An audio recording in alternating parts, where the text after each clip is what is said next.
a nossa reflexão em dois momentos. Um primeiro momento, a palavra de Deus proclamada, fazer essa palavra para a nossa vivência da fé. No segundo momento, fazer uma alusão à piedade popular, à realização do encontro das imagens de Nossa Senhora das Dores e Senhor dos Passos. A leitura nesta quarta-feira da Semana Santa vai nos mostrando Jesus prefigurado no servo sofredor do profeta Isaías. Se nós lemos essa parte do livro do profeta Isaías, que fala do servo sofredor, você vê que há uma certa justaposição. E tudo que fala daquele servo é o que acontece com Jesus. Então vemos Jesus padecer angústias nesses dias. Recorrer a quem? O servo sofredor vai dizendo isso. Meus inimigos estão à minha volta, me perseguem, de toda forma querem a minha morte. Ele vai vendo estreitar ali contra ele as acusações, as perseguições e a iminência de sua morte. Então Jesus, quando lemos esses textos, entendemos, foi dito sobre Jesus. Ou na vida de Jesus, durante sua paixão e morte, aconteceu tudo isso. Nesse momento o servo diz da limitação das suas forças, que aqui já está tudo que aconteceu com Jesus. Oferecia as costas para me baterem, as faces para me arrancarem a barba, não desviei o rosto de bofetões e cusparadas. Isso aqui está lá no Antigo Testamento, não está falando, não é ali de Jesus. De repente, na vida de Jesus, se deu tudo isso. E ele é aquele que vai na obediência ao Pai, porque o Senhor abriu meus ouvidos, o Senhor me fez, colocou em minha língua palavras afiadas. Então Jesus ali com seu profetismo, que não foi compreendido por muitos e gerou os seus opositores. Interessa-nos mais abaixo, o Senhor está, o Senhor Deus é meu auxiliador. Então esta é uma certeza do servo sofredor e esta é a certeza de Jesus nos dias da paixão. Não estou sozinho. Mesmo a hora que Jesus diz, meu Deus, por que me abandonastes? Ainda assim nós vemos que Jesus, na mesma confiança posteriormente, sente o Pai presente com ele. Então, por mais que nesse momento Jesus sofre a paixão, como Filho de Deus, e também sofre a paixão experimentando as dores da humanidade que se tornam suas dores. Então Jesus não está privado da angústia e da dor. E os dias da sua paixão são dias em que esta angústia e essa dor atingem a sua maior expressão. O Senhor é meu auxiliador, por isso não me deixei abater o ânimo. É difícil ter força em tempos de provação, quando tudo parece não ter saída, quando parece que as dificuldades são invencíveis. Não vemos às vezes humanamente condição de seguir adiante. Esta é a condição do servo sofredor. Humanamente não seria possível para Jesus sofrer tudo que ele sofreu. Por que teve toda esta força? E porque muitos de nós, na hora que passa uma dificuldade muito grande, a pessoa diz, não sei onde encontrei forças. Já não vemos esse comentário? Quantas pessoas dizem assim, na hora que olha para trás, vê tudo que ela passou, toda a dificuldade que ela enfrentou e superou. Quantas pessoas nos dizem assim, não sei onde encontrei força. E nós sabemos de onde vem essa força. Nós sabemos que essa força vem de Deus, se a Ele nós entregamos a nossa causa. Se nós vivemos a nossa fé como o salmista nos ensina, é feliz quem a Deus se confia. Quem só confia em Deus na hora da dificuldade, parece que Deus o abandonou. Mas quem se confia a Deus, ou seja, se entrega aos desígnios de Deus, à graça de Deus, põe o seu ser e o seu viver no amparo da graça de Deus, este pode dizer: o Senhor é meu auxiliador, por isso não me deixei abater o ânimo. Pode vir dias difíceis, que eu sei que Deus vai me dar toda a força que eu precisar, diante desta ou daquela tribulação. Aqui é a realidade do servo sofredor. Vemos no Evangelho a realidade de uma ceia.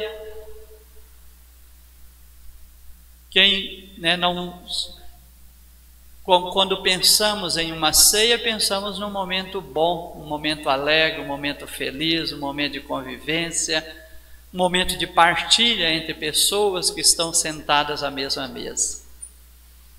Então, o contexto da última ceia tem essa intimidade com Jesus, pelos discípulos, quando ele vai anunciar a sua paixão, vai falar da sua entrega.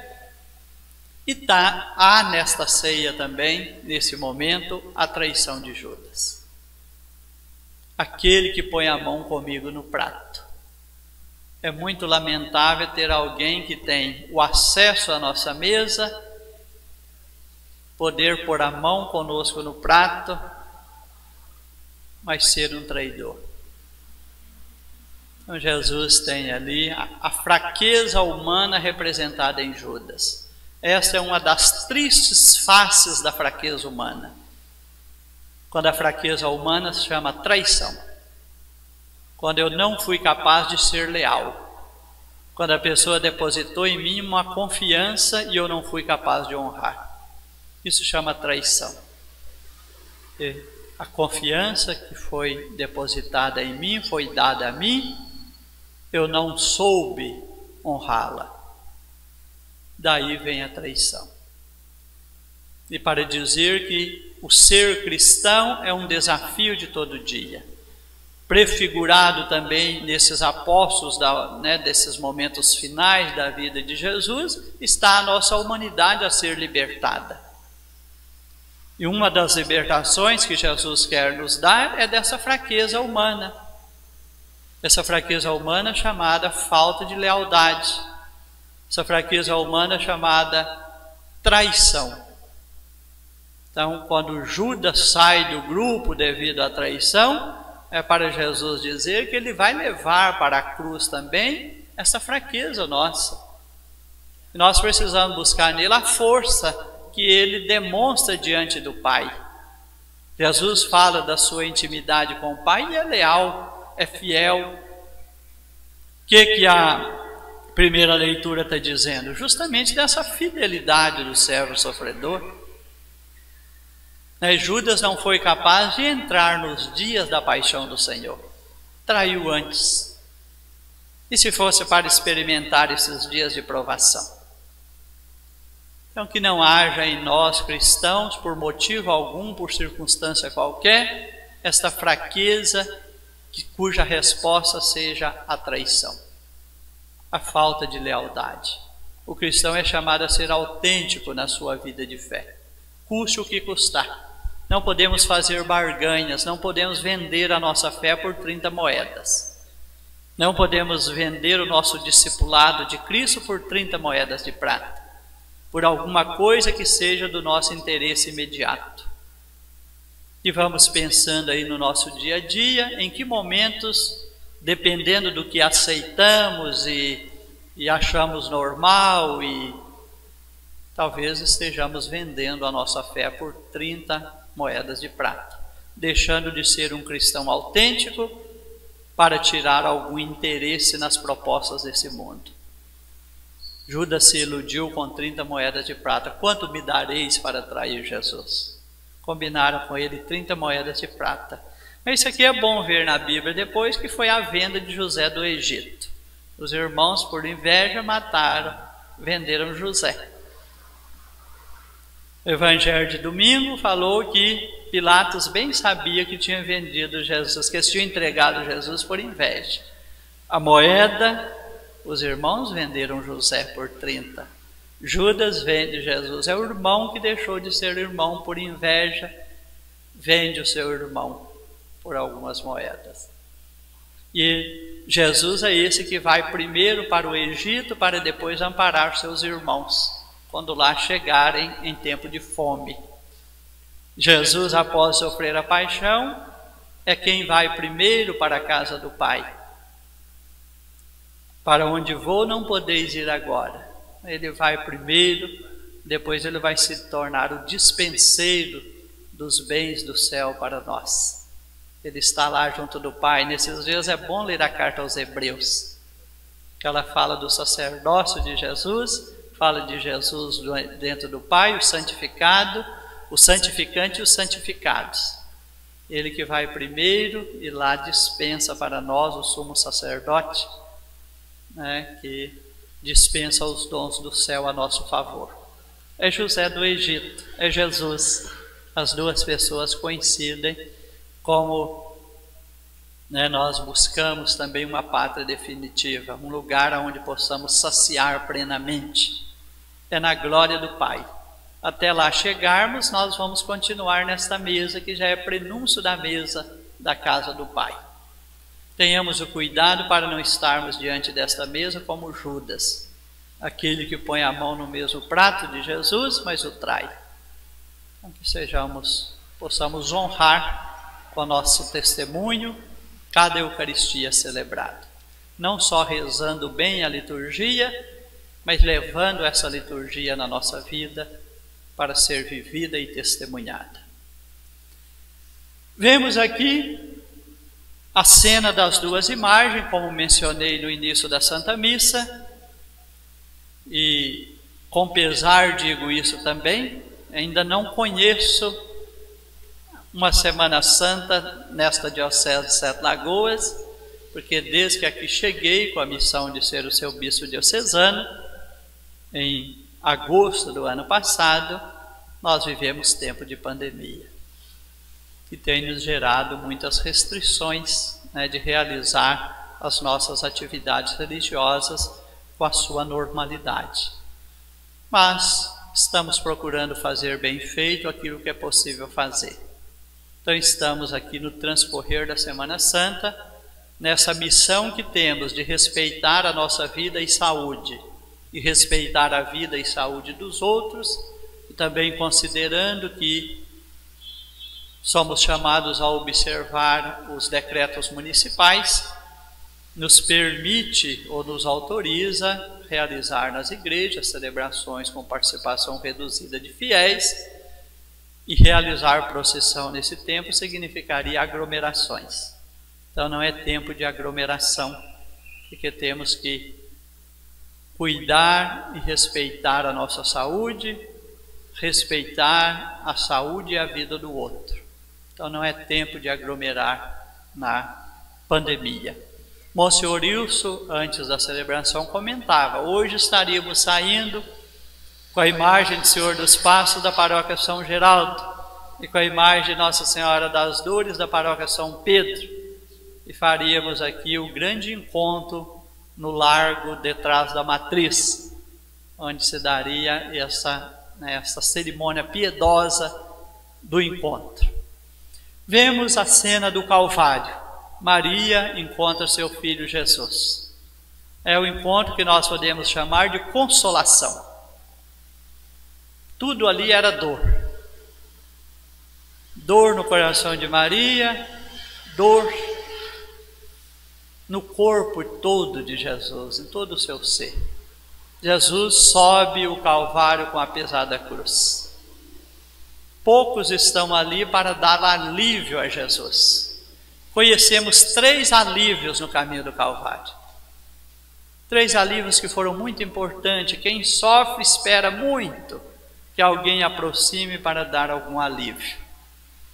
Toda pessoa que estiver na dor, ela se sente muito confortada quando vê alguém aproximar, até antes de saber o que a pessoa quer, ou o que a pessoa poderá oferecer.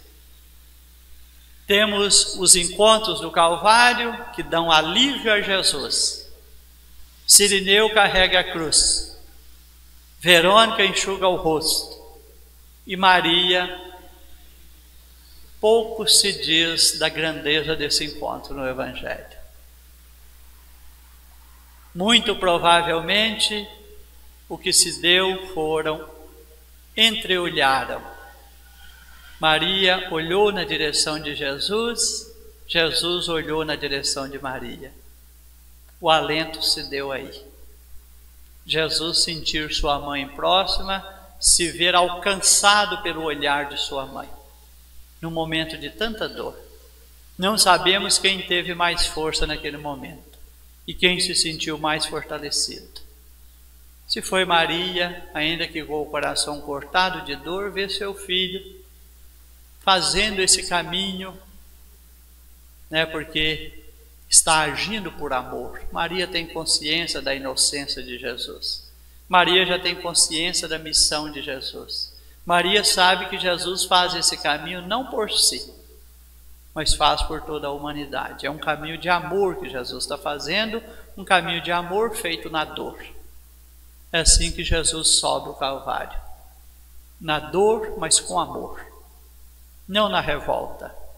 Quando a dor tem o peso da revolta, essa dor se torna muito mais intensa, muito mais aguda. Mas quando a dor é coroada pelo amor, nós encontramos muito mais força para dar os passos que precisamos dar. Então Jesus está subindo, tomado de dor, mas fazendo um caminho de amor pela humanidade. E Maria faz o caminho da mesma forma. Não teria forças humanas para ir romper ali àquela altura do Calvário. Maria já poderia estar prostrada de ver tanto sofrimento de seu filho.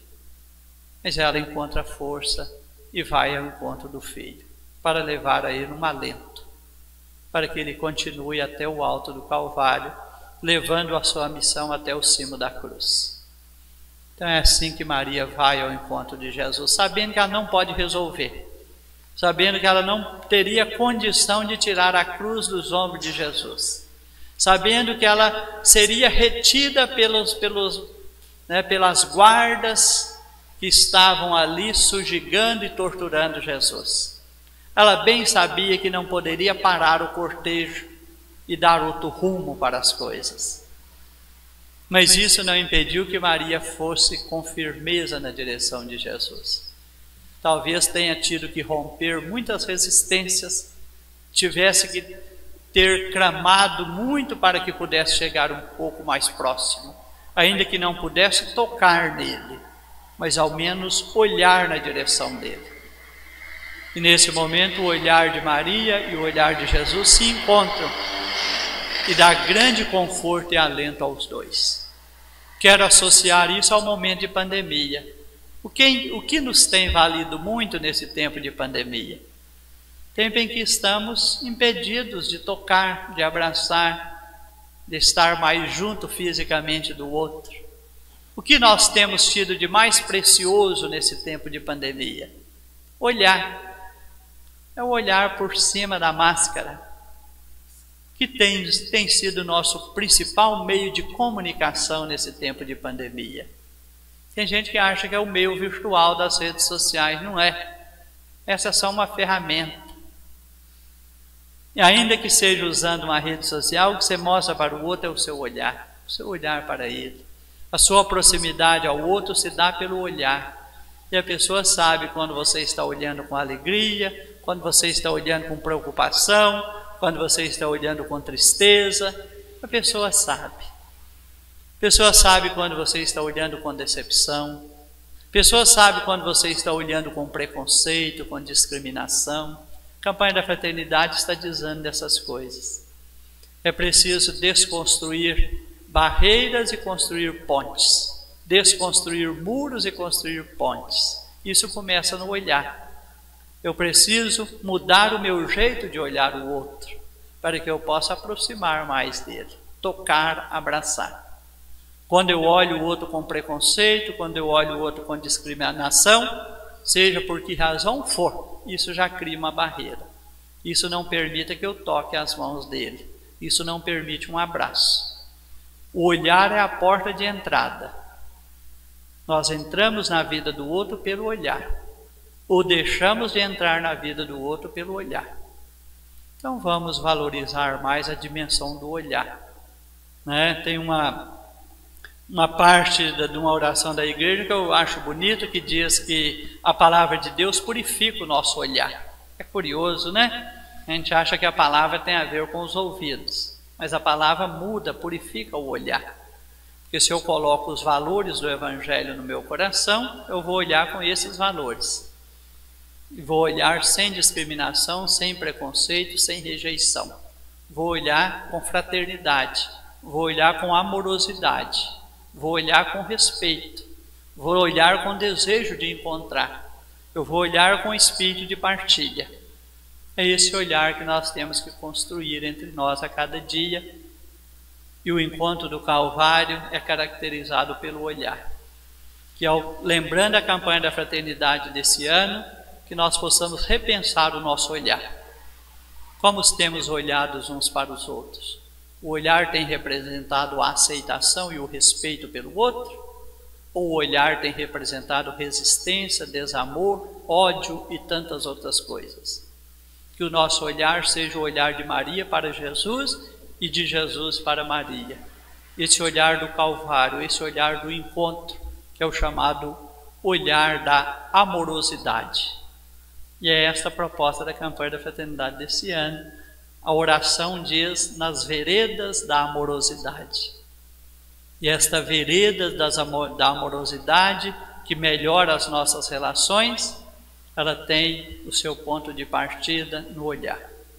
Que Nossa Senhora das Dores e Senhor dos Passos leve na cruz e na dor que eles padeceram por nós, tudo aquilo que represente a maldade presente no nosso olhar. E encha de bondade o nosso olhar, encha de amorosidade o nosso olhar, porque foi assim que Maria e Jesus se entreolharam no Calvário. Assim seja.